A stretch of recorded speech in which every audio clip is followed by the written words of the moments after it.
All right, man. First and foremost, I'd like to give all honor and glory to the Most High God, Yahweh, in the name of His only begotten Son, YHWH. Welcome back, brothers, to our weekly class, where we go over some of the basic matters, some of the deeper matters, depending. And today's class is called "Sex. Sex is definitely marriage." Right? Sex is definitely marriage. Why do we name it that? We're gonna go through see what actually constitute marriage in the Bible, right? You see brothers and sisters, chiefly sisters and brothers that, and you know what I'm saying, chiefly sisters speaking that you need a paper. There are organizations, whatever, but we're going to go through what biblically the definition of marriage is, right? So we're going to first start in the beginning of the Torah, right? We're going to go to Genesis chapter 24 and 67 to start off. So the first scripture we're going to be going into, and this class for brothers that are just coming in, is called "Sex is Definitely Marriage," right? And we're going to go again. We're going to go through what constitutes marriage in the Bible, right? In the scriptures. We're going to go first to the Torah, which is the law, right? We're going to go into the law given to us.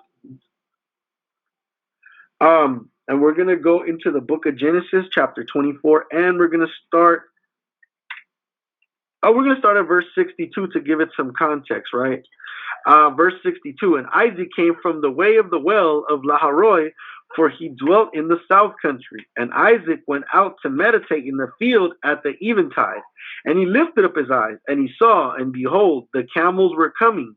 And Rebekah lifted up her eyes, and when she saw Isaac, she lighted off the camel. So our forefather Isaac is out in the field. Our foremother Rebekah just saw him. She jumped off the camel, right? Verse 65. For she said unto the servant, what man is that walketh in the field to meet us? So she's asking the servant, well, who's that? Pretty much, right? And the servant has said, it is my master. Therefore she took a veil and covered herself. And the servant told Isaac all things that he had done. And Isaac brought her into his mother's tent. Well, Salaki, let's go back. So she covered her face, right? And Isaac said everything that was going on, right? So let's keep going. Verse 67. And Isaac brought her into his mother Sarah's tent and took Rebekah, and she became his wife. So our forefather Isaac is a gangster, right? He took her into his mama's tent after his mom passed away, correct? Right? And he took her down. That's what it means. He took her. He took Rebekah, and she became his wife, and he loved her.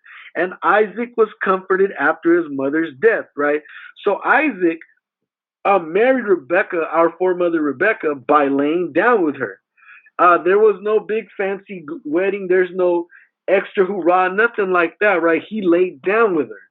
But as if that wasn't enough, let's go and see an actual law given to us on this topic. Let's go to the book of Exodus, chapter 22 and verse 16, right?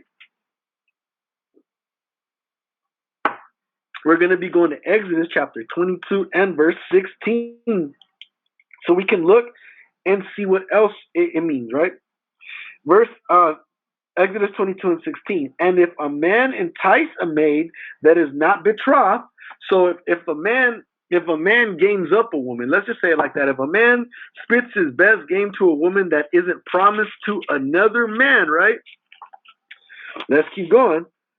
And lie with her. So if he games her up and she's not promised, and he lays down with her, we're all adults. We should know what that means, right? And he shall surely endow her to be his wife. Right? So if he lays down with her, that's now his wife. Let's read it in the Good News translation, right? Exodus 22 and 16 in the Good News Bible. Boom.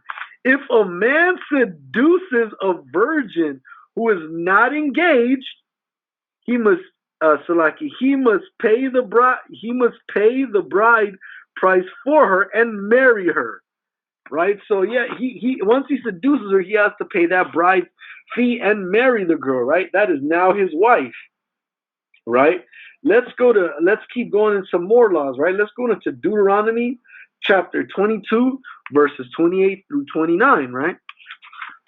When we go through these laws, right? We go through laws, we go through examples, right? Why do we do that? Because we have to understand, we have to not only show you that the law, but the application of the law thereof, right? That way people just can't be like, oh, that wasn't, you know what I'm saying? Those are just words. We could see it being applied by the same people in the Bible, right?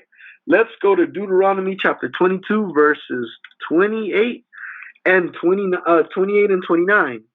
If a man find a damsel that is a virgin, which is not betrothed, and lay hold on her, and lie with her, and they be found, the man that lay with her shall give the damsel's father 50 shekels of silver, and shall be his wife, because he hath humbled her. And he may not put her away all his days, right? Let me explain something, because a lot of people go to this one and say, oh, the Bible advocates forced a cuddle with a struggle, right? A forced activity, right? When the scripture is saying, if you convince the girl and you got her and she's gonna lay with you, now you gotta pay and lay down and take her as your wife, right? Because we understanding that, the Most High, there is that sort of activity in the law, and what happens is you get put to death, right? Let's go. Yeah. See. You know what I'm saying? If he takes a hold of her, he gains her up and convinces her that she should be his wife. He convinces her and lays down with her. Then, you know what I'm saying? That has to be his wife, right? He now has to take her, right? Let's skip over a couple chapters to 25, right? We're going to read verses 5 and 6, right? So, let me see. Oh, yes. Let's see how what other laws that go in with that, right? This is the book of Deuteronomy, chapter 25, verse 5. If brethren dwell together, and one of them die and have no child, the wife of the dead shall not marry without unto a stranger. Her husband's brother shall go in unto her, and take him to be a wife, right? So if you have two brothers, and one of the brothers takes a wife and dies, his brother has to now take this woman to be his wife. She can't marry some random guy some random other guy. Now she has to marry the guy's brother, right? Let's keep going. And perform the duty of a husband's brother unto her. All right, so he has to do what he has to do. He has to lay with her, right? And it shall be that the firstborn which she beareth shall succeed the name of his brother which is dead. And the purpose of that is so when he has a firstborn child within them, that's the husband who's dead's child. That is now he takes up the seed line for that man, that his name be not put out of Israel, right? So his name is not to be taken out, right? That's what they do. If you have a brother, and you die, you have to, so your wife's gonna marry him, right? But you see that that anytime you lay down with a woman, she now becomes your wife, right? Let's go to Genesis chapter 29 and 21, and let's see how our forefather Jacob took a wife. And let's say this: we're sticking to the Torah today as far as this goes, because we have to understand the basics. Everybody wants to jump around to every part of the Bible, but can't even get the basics when it comes to this right here, right? So let's go to Genesis first, chapter 29 first. We're going to go to verse 21, right? We're going to...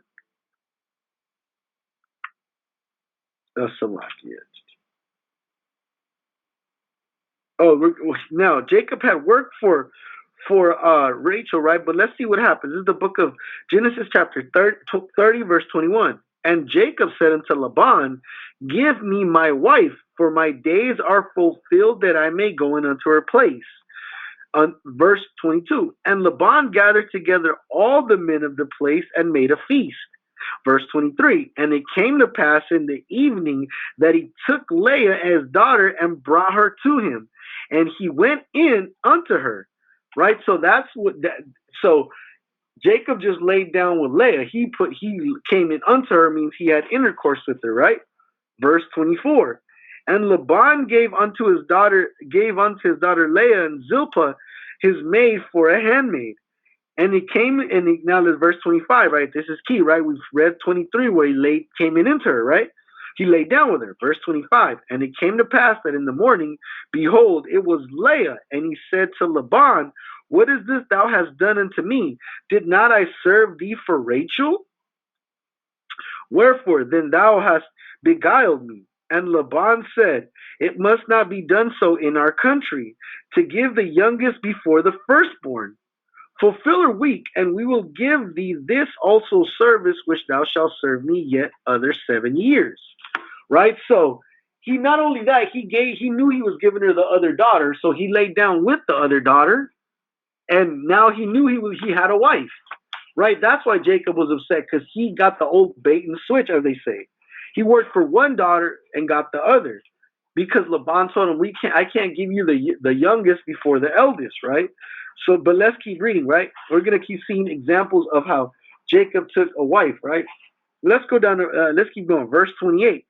And Jacob did so. So he worked another 7 years and fulfilled her week, and he gave him Rachel his daughter to wife also. So now we see that he gave him his daughter to the second daughter as a wife, right? And Laban gave to Rachel his daughter Bilhah his maid, and to her to be her maid. And he went also in unto Rachel, and he loved also Rachel more than Leah, and served with him yet 7 other years. Right? So we see how he took Rachel and Leah as his wife, right? Well, let's get down to the next chapter, right? We got a couple more scriptures here. We're gonna go into a second lesson real fast.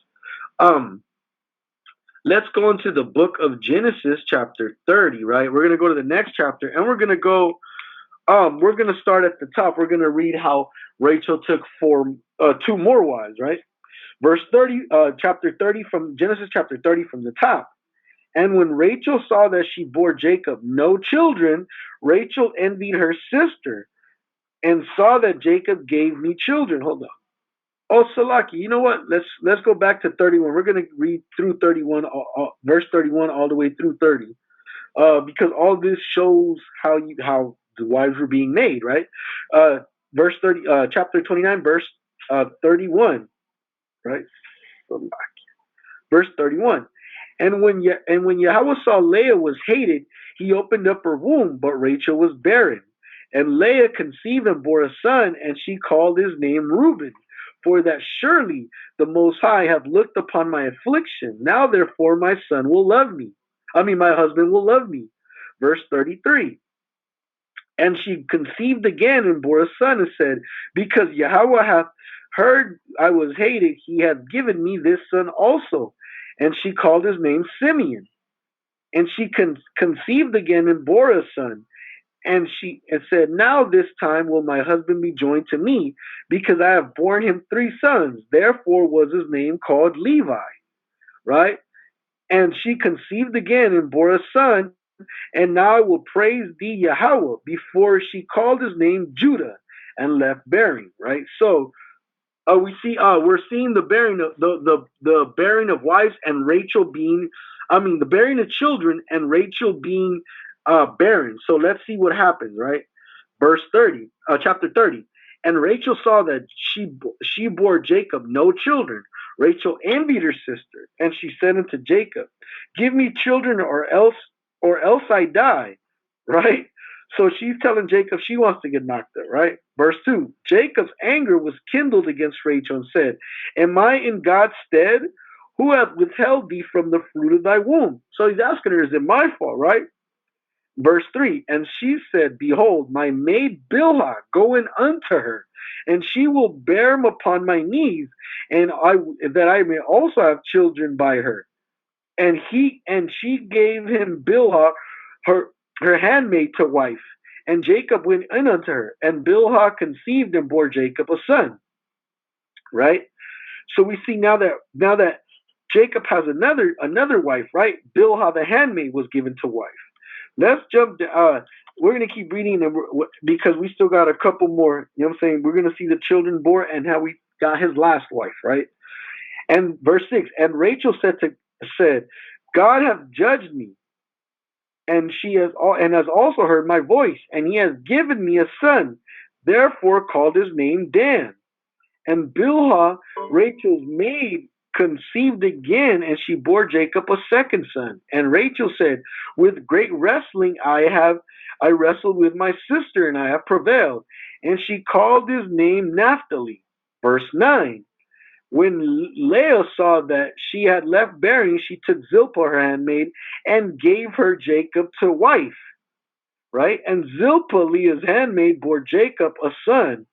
Right? So we know that it had to be intercourse, right? With Zilpah, with Bilhah, with Rachel and Leah. Right? So we see that not only that sex is marriage, you know what I'm saying, sex is marriage, but our forefather Jacob had 4 wives, right? But let's go to one final example for the Salakia for sex being marriage. Let's go to the book of Ruth, chapter 4 and verse 13. Right, we're gonna go to Ruth, chapter 4 and verse 13. Ruth, chapter 4 and verse 13. Right, so we could see how it has become. Right. Oh, that's the scripture I was looking for.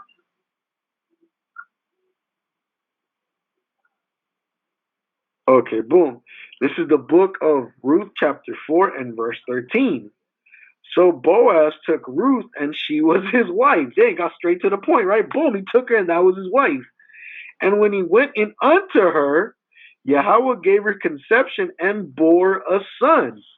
Right? So we see right there that there's the actual, act of sex making somebody else their marriage, right?